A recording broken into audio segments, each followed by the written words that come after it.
একদা হযরত আলী রাদিয়াল্লাহু তাআলা আনহু মসজিদ থেকে ফজরের নামাজ পড়ে ঘরে এসে দেখলেন মা ফাতেমা জ্বরে কাঁপছে।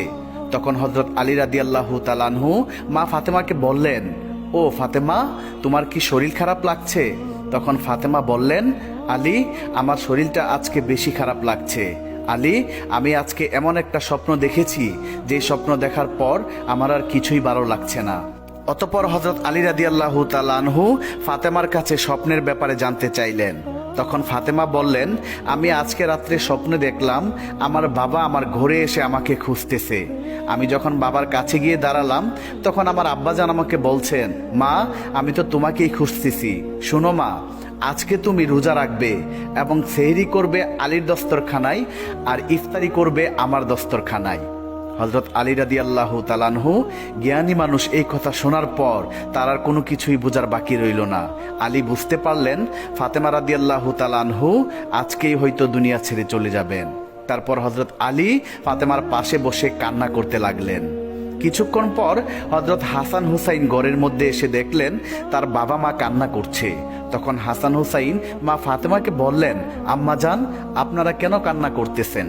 কথিত আছে যখন কোনো সময় হযরত হাসান এবং হুসাইন রাদিয়াল্লাহু তাআলা আনহু মা ফাতেমাকে এটা সেটা জিজ্ঞেস করে বিরক্ত করত, তখন মা ফাতেমা হাসান হুসাইনকে বলতেন, তোমাদের নানাজির রওজা থেকে ঘুরে আসো।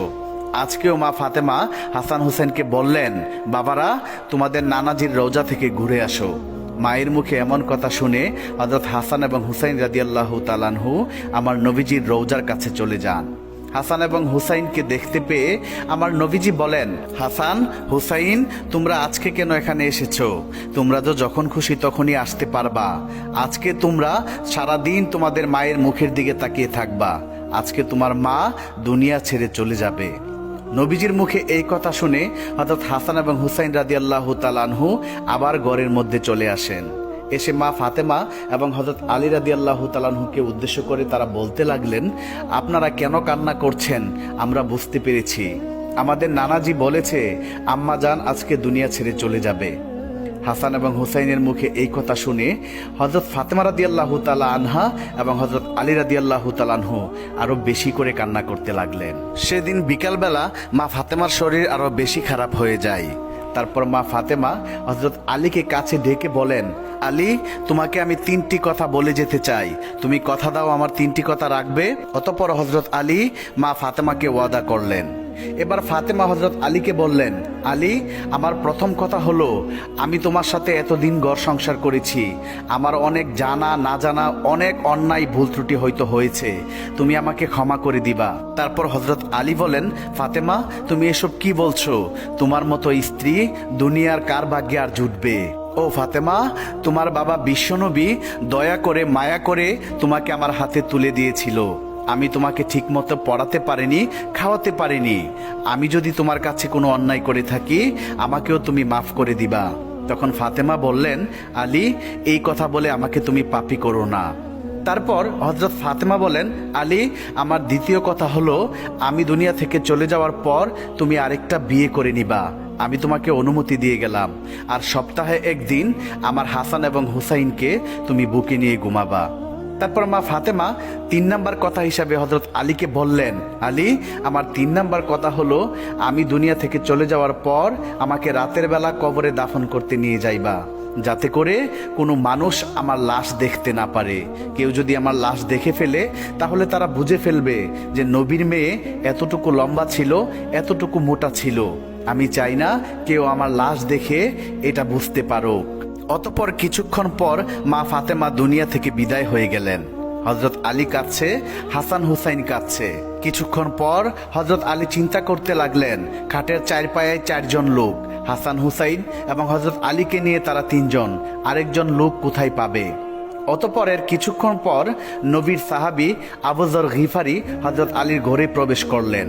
তারপর আবু যর গিফারি খাটের অন্য একটি পায়ায় ধরে তারা 4 জন মিলে মা ফাতেমাকে কবরের দেশে নিয়ে আসলেন। কবরে আসার পর হযরত আলী নবীর সাহাবী আবু যর গিফারিকে লক্ষ্য করে বললেন, ও আবু যর, তুমি কি করে জানলে আজকে ফাতেমা দুনিয়া থেকে বিদায় হয়ে গিয়েছে?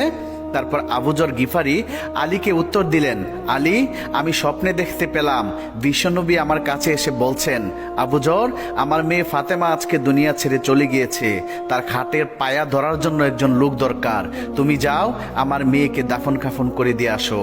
অতঃপর তারা সবাই মিলে মা ফাতেমার লাশ কবরের মধ্যে নামালেন।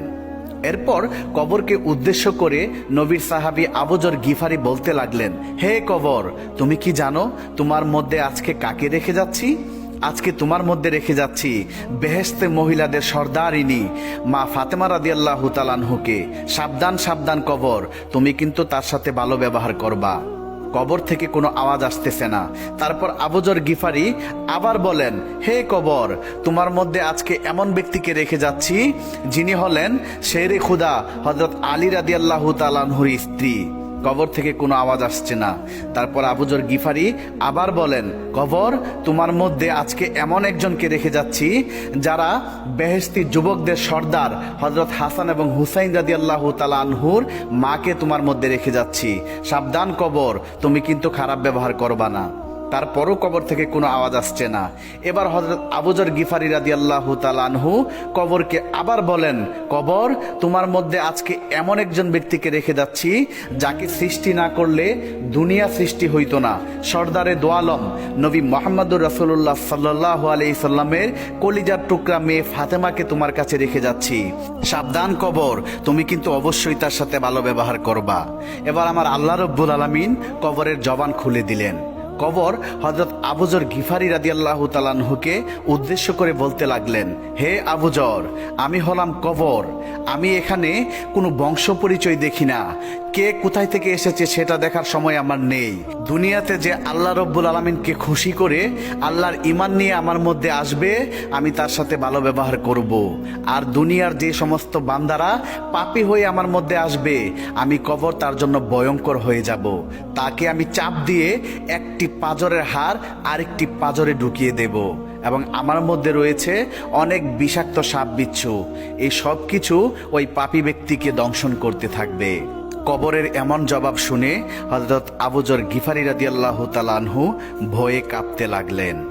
প্রিয় বন্ধুরা, নবীর মেয়ে ফাতেমা রাদিয়াল্লাহু তাআলা আনহা এবং বেহেশত মহিলাদের সর্দারিনী যিনি হবেন, তার বেলায় যদি কবর এই কথা বলে, তাহলে আমার আর আপনার অবস্থা কি হতে পারে একবার চিন্তা করে দেখুন।